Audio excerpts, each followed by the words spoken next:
Back to the channel, everybody. Welcome. I am Lady Nika, and with a review for Love and Hip Hop ATL. This is season 4. I'm not certain what episode, but I'll make sure that all of that is in the description box below when I upload. But I want to try to get a video out to you guys. In fact, this is probably going to be multiple uploads because I still haven't done Married in Medicine. I told you all I wasn't going to really focus on the basketball wives that much. I talk about what I feel like needed to be talked about, so I'm not going to try to review it no more than that. I'll put it in snippets or something like that, but I am going to do Love and Hip Hop, continue this on out, and I'll be doing Married in Medicine off and on as I see fit.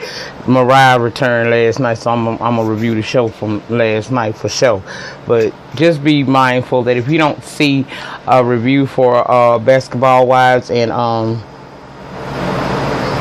Married to Medicine, that means it didn't happen that week. I really want to talk about to do a whole video, so it'll be as a snippet and a separate segment along with my news stories, which is I don't know what it's going to be called. Whatever the fuck it's going to be called, y'all will figure it out on Friday.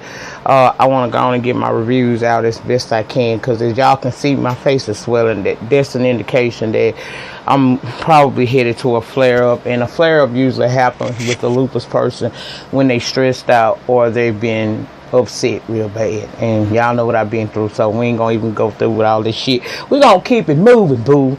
All right, we open up back with Tammy ass over there at, I think that club is called Capture. I'm not certain, but she had went over there trying to check Kalina about being about being disrespectful to Deb, right?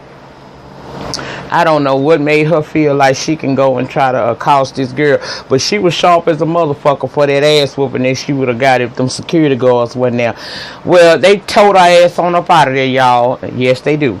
And Rashida is out there talking to her, and left Kalina up in there, and while they out there talking, Rashida, like, basically, in my opinion, Rashida was a very unloyal ass-kissing bitch, because she out there trying to basically go along with what this hoe has been doing, talking about she regular, family is family. But here's what I'm saying. I understand standing up for family, but this was a business deal, and if Deb is the gangster they say she is, what's the big deal? She built like a man, she looked like a man. Is she the man? I don't know, y'all tell me. Hell, I don't know. All I know is ain't no motherfucking way she could have came to my establishment and cut her food like she did with Rashida, with Kalina. But when Rashida sitting her motherfucking ass out there, proving once again these hoes truly ain't loyal, and she let fucking Tammy tell her that Rashida, hold on, y'all. I'm trying to get my mojo with this tonight because I'm really not feeling this, but she trying to let Tammy tell her that Kalina been talking about her. And if y'all hear that fan in the background, I gotta keep air on me right now. My skin is just like hot to the touch. So if you hear that noise, I got my earpiece in to try to drown out the noise. If you hear it, I'm sorry. But she over here telling this bitch that Kalina been talking about it. Now here's the thing.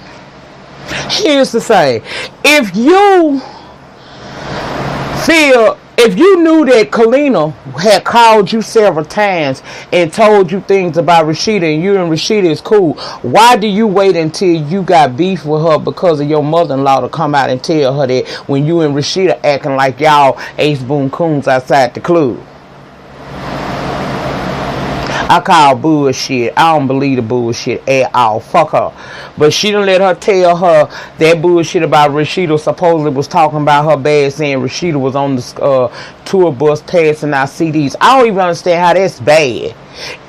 That ain't bad compared to what the fuck she told Deb and them about Kalina financial situation. Especially for a hoe that's been knowing you 10 plus years. So Rashida so into her motherfucking feelings now, cause you know boss chick can't stand for nobody to say nothing to her, but it's alright for Kirk to make you look like a complete asshole on national TV every Monday night at 7 o'clock Central Standard Time. You dumb bitch. But alright.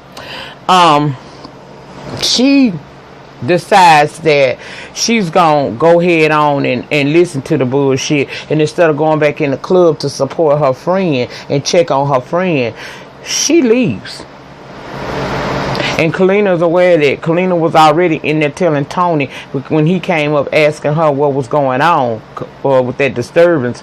She already told her man, you know, it seems as if she, you know, Rashida is out there with her. It's like she's picked a side already, because she ain't came back in here yet to check on me, and I've been her friend for over 10 years.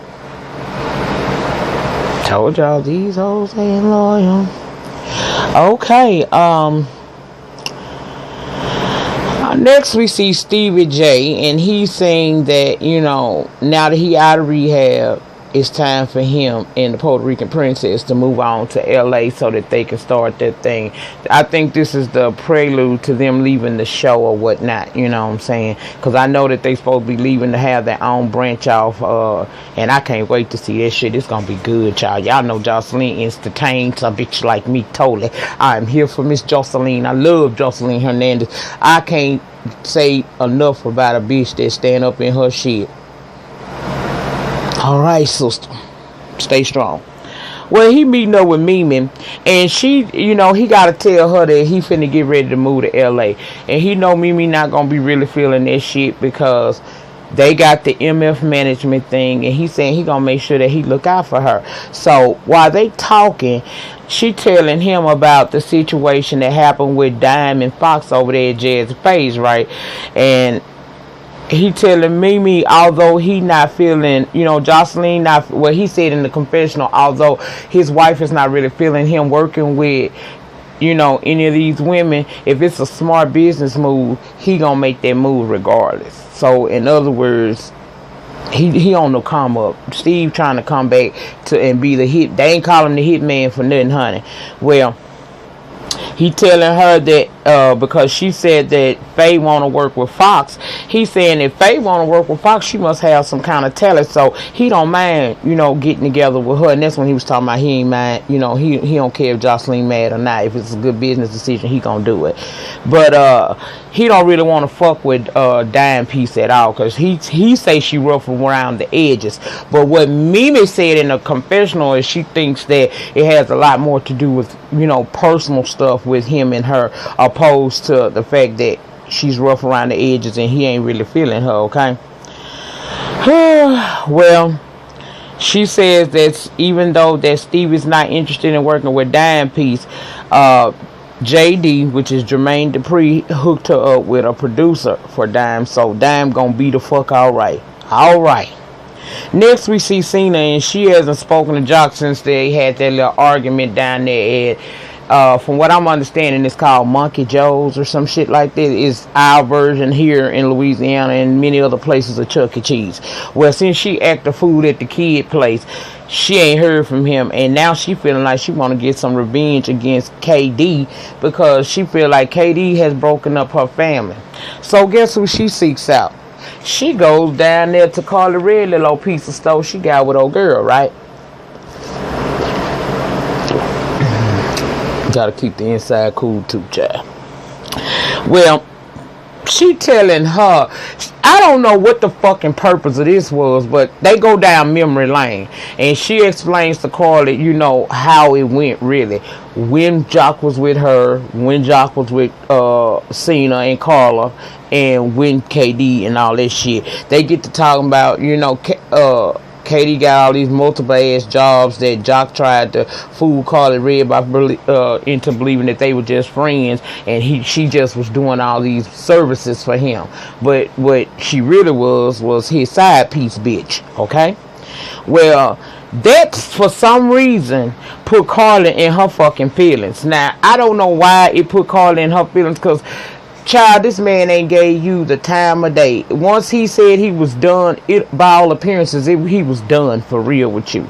So, but she wants to get in cahoots with the bitch Cena and try to get some revenge. So they decided they gonna work together. Karlie Redd is gonna have an event.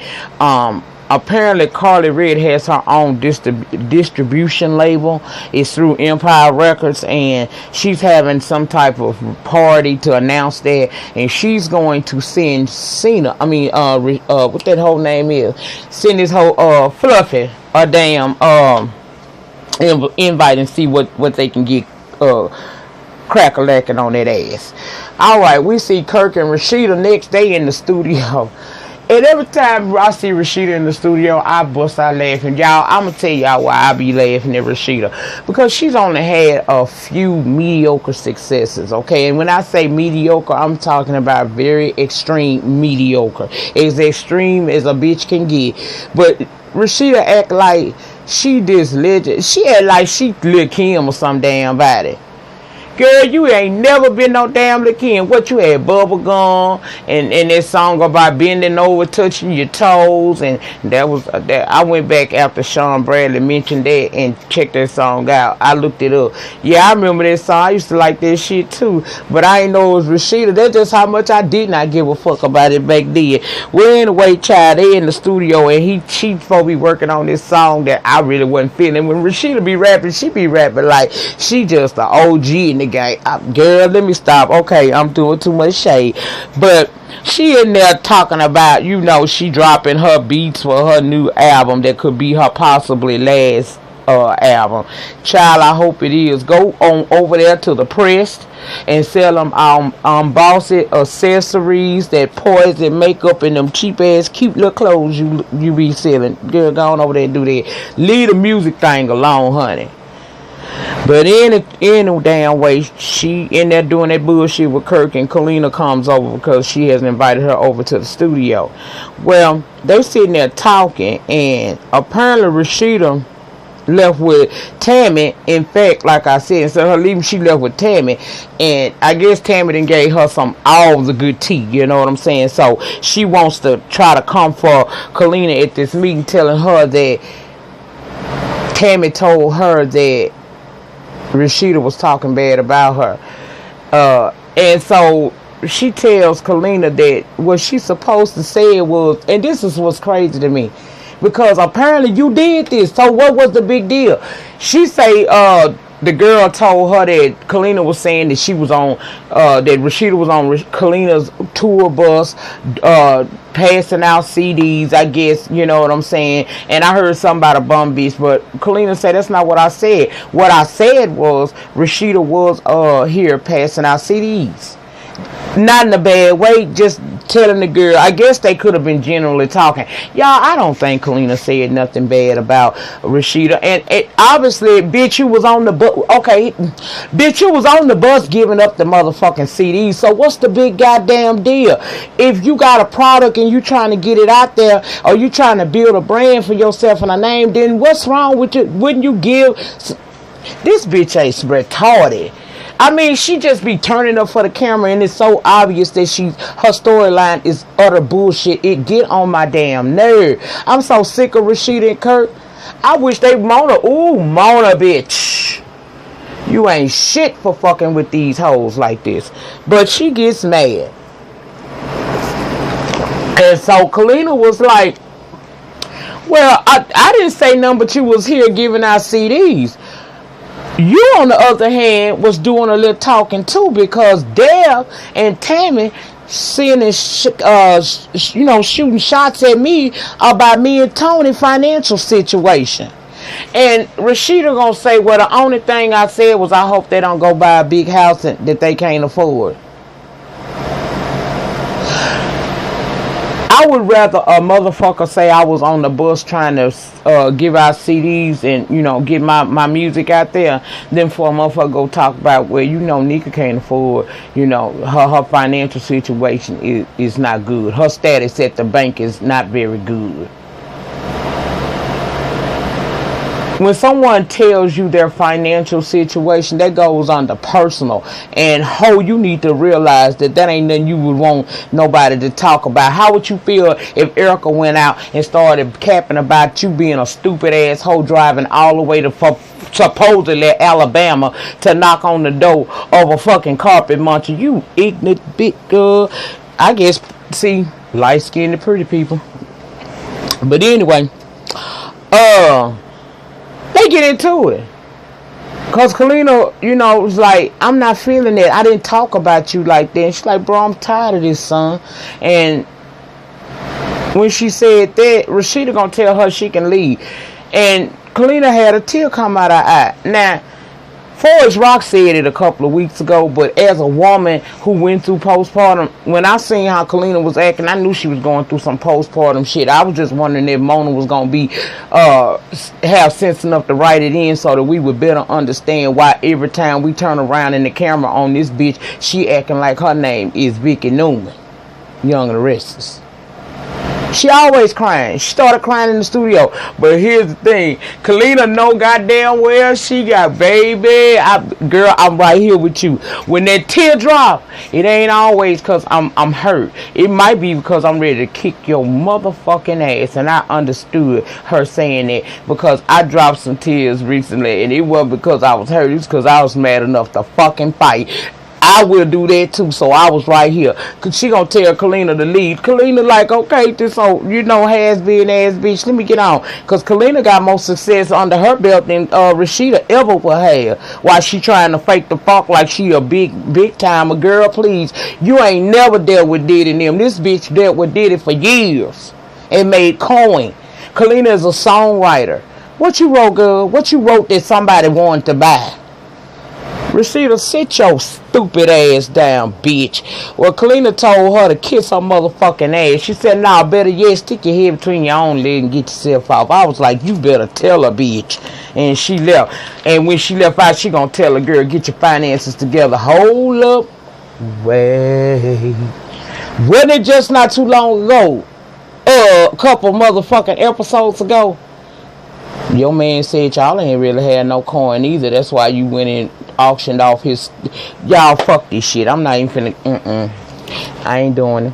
Well, Stevie is part of the owner of this new magazine. He say he got. I forgot the person name that he's in business with this magazine, but he got a magazine, y'all. And him and Scrappy have obviously made peace from when him, Scrappy, Erica, and Jocelyn was about to have them a big hold down in the parking lot because they sitting down having a stogie together discussing the biz, and they talking about he got this magazine, he's gonna contact Margot or have his business partner contact Margot to do modeling or something on this magazine, and he ain't gonna tell Nico that he making this money off of his wife because he feels like it's only payback. He done made money off Mimi. Mimi is Stevie J's baby mama / ex-girlfriend. So he been making coin off of that, the shower curtain and shit. And I guess the books, child, I don't know what happened with the book. That we never got any more from that, but Mona. Anyway, child, he finna use Margot the way he feel like Nico used Mimi, child. Next, we see Tammy and Bambi hooking up, and I didn't know these hoes was friends, but okay. And she telling Bam about what the thing with Kalina and the clean and Deb situation, and they talking about Kalina was talking shit about the lights off, the girl lights off. That's what she was saying. The girl lights was off, so they decided when they see her on the streets, because Bam asked her, well, when we see her on the street, what we straight going for, or is what's going on? What's the tea? So Tammy tell her we ain't gonna, we ain't gonna turn up. We just not gonna pay her no mind. Okay, y'all ain't crazy. Now I like you, Bambi, and everything, but I don't think even you want to fuck with Kalina, cause see, Kalina postpartum, so she got what you call crazy woman strength. On top of being a you know, she a fighter any damn way. You can look at her and tell she done had a couple straps in her life. And then they kill me calling that girl ugly and all this stuff. That Kalina ain't ugly. Now they might make having her looking mighty fucked up in them confessionals, but Kalina's not an ugly woman by no stretch of the imagination. And like I said, bitch, you don't want to deal with no motherfucking already fighter, and then the bitch got an ounce of crazy in her because she going through that postpartum. What you might want to do is sit your little chubby fat ass down, because y'all see how chubby Tammy done got. Did y'all see them legs on the after party? Ooh, bitch, that bitch legs look so motherfucking chunky. I swear to God, she looked like she was retaining water or some child. But any motherfucking way, they out there talking about they ain't gonna fuck with her no more after they get through shading her. Well, Bam started talking about her situation with Scrap. Apparently, she's starting to, you know, question, do she really want to continue on with this, because it's always, you know, she always feel like the odd man out when they do events like the birthday party that they went to for Imani. When Bam showed up, Bam said she felt like she was a little bit, you know, in the dark. She felt like she was an outsider, basically, is what she's saying. Even though Scrapping gave her a fucking key, she got to, you know, she got to think, is this really what she want to continue on to doing? Because she originally came to Atlanta. Ooh, Lord, y'all, my feet so motherfuckers. I tell y'all, I'm swelling up quick. But she's saying that she came out there to ATL to work on her career. What career? I ain't being funny for real now. What Bambi do? Put that in the comment. But anyway, say she done did a video with some rapper and she feels that it's good and they gonna have a release party. But she ain't gonna invite Scrappy. She want Tammy to come on with her. She say this man done did more for her in this little bit of time than Scrappy done did in the 2 years they been together. Child. I guess for the end of the season, they had to cut her food too. Well, we see Karlie, Jocelyn, and Kalina meet up for Manis and Pettis, honey. And Kalina is telling them what happened with Rashida. And I like this about Jocelyn. Jocelyn said, why is we still talking about this tired ass country hoe? Because, you know, Karlie will keep talking about, oh, she messy, oh, she this. She'll keep the conversation going. Jocelyn listened to the situation, and then she did what any other smart bitch that ain't got time for the fuck shit would have said. She said, why we gotta keep talking about this hired hoe? So she started talking, her and Kalina started talking about, you know, what's going on with her. She say her and Stevie finna move to, she gonna have to hook Kalina up with a fucking plastic surgeon down in LA, because she ain't gonna be in Atlanta anymore. She let them know she moving to LA for this comedy series, this comedy movie that her and Stevie are doing, and he doing the soundtrack. She's starring in the shit. She say but she ain't ready to have no baby with his ass again, because Stevie got to prove a whole lot of stuff. But she's saying that, you know, her and her man finna ride out and do them, okay? So that's why Jocelyn probably ain't getting in none of this motherfucking fuck shit, because she already know the episodes is numbered before she start filming her own shit. And I don't blame you, girl. Fuck the fuck shit. Okay.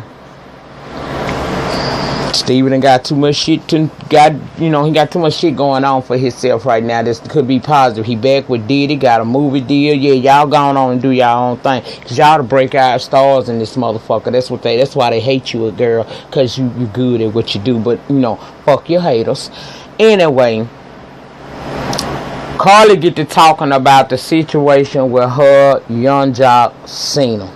And then Cena come down to her boutique to talk to her, and they've decided to kind of set Katie up for the fuck shit, okay? So, after listening to this shit, Jocelyn quickly told her, look, honey, you know I support, congratulations on your entertainment business or whatever it is that you got, record label, but you know I ain't gonna be able to be there. And Kalina said, me neither. Them two women there ain't about that life. They already know that there's some bullshit Karlie got going on, and she a damn fool. And during that goddamn meeting, bitch, let me tell y'all something. Let me put the notes down, bitch. I was so motherfucker. How in the fuck Karlie get life? Jenny must be nice. I couldn't believe that shit. But it could be because he got a new album out. I went and, you know, peeped it out. He do got a new album out, but child, why is you on Love and Hip Hop Atlanta fucking around with a bitch like Karlie Redd? Are you crazy? And next week we gonna see him tell her that what he seen her do at that event with Cena against Fluffy ain't who he thought she was, and she need to get it together. But yeah, baby, that motherfucking Karlie Redd, that puss must be for something good, cause she started catching these motherfucking singles and rap. And girl, you got you one this time. You got Life. Must be nice. I ain't mad, baby. Well, they gonna set KD up, aka Fluffy, po Fluffy. The next thing we see is old Kalina and Tony talking, because Kurt called him and told him that Rashida and Kalina had a disagreement, and Tony didn't even know nothing about it, so he want to know what happened. So she tells him, and she says she done with Rashida. Kalina saying the world against her, and she just trying to stay strong right now, and of course she crying again. And Tony tell her that it's okay, they gonna make it, but it may be time for them to actually go see a counselor, because now he's even starting to see the signs of postpartum depression, and he want her to be healthy again. And you know, he tired of seeing her cry probably too.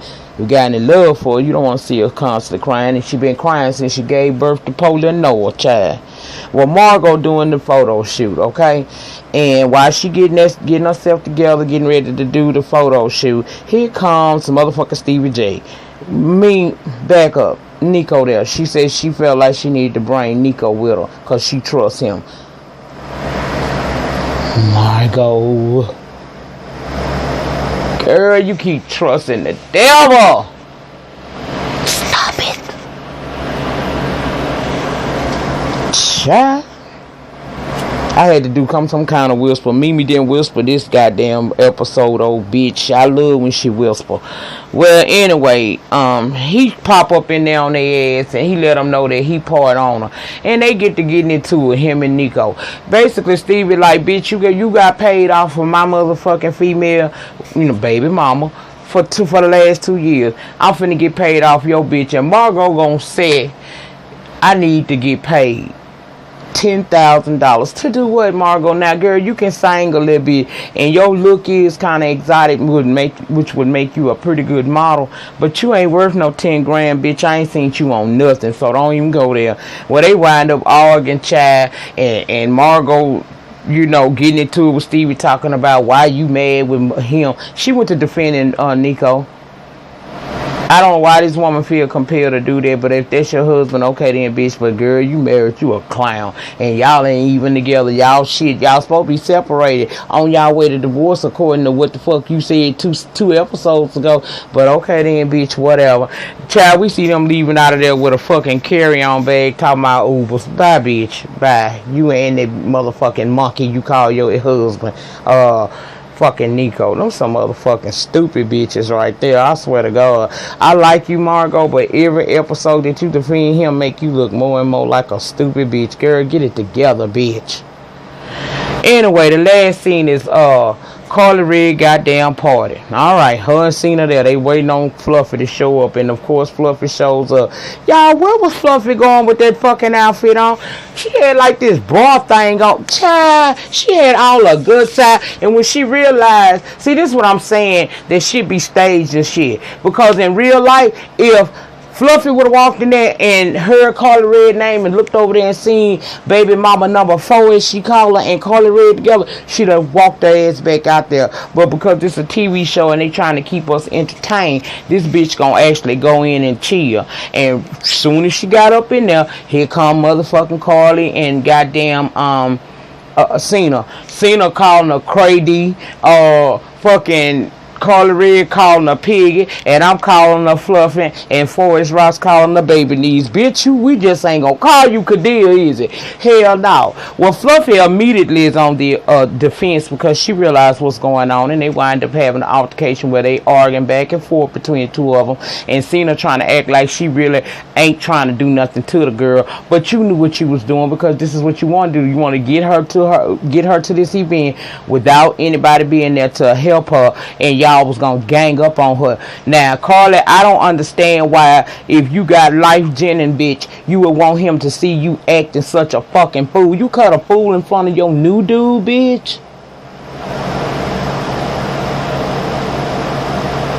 Niggas will fuck with a hoe, but they can't stand. They you know, if you gonna show hood rat behavior, bitch, they gonna fucking hide you out. You'll be that motherfucker. They come holler around by 2, 3 o'clock in the morning. You know what I'm saying? You need to get that shit together. Well, they wind up getting into a child because Fluffy started pulling coins out her fucking bosom and throwing it at them, talking about she gonna help them pay her gas. She gonna help her pay her gas bill this month. And of course, why security then jumped up to try to intercede between between Cena and Fluffy, because Fluffy is advancing on the girl and took her shoes off and everything. The girl just hood, and they say I'm hood.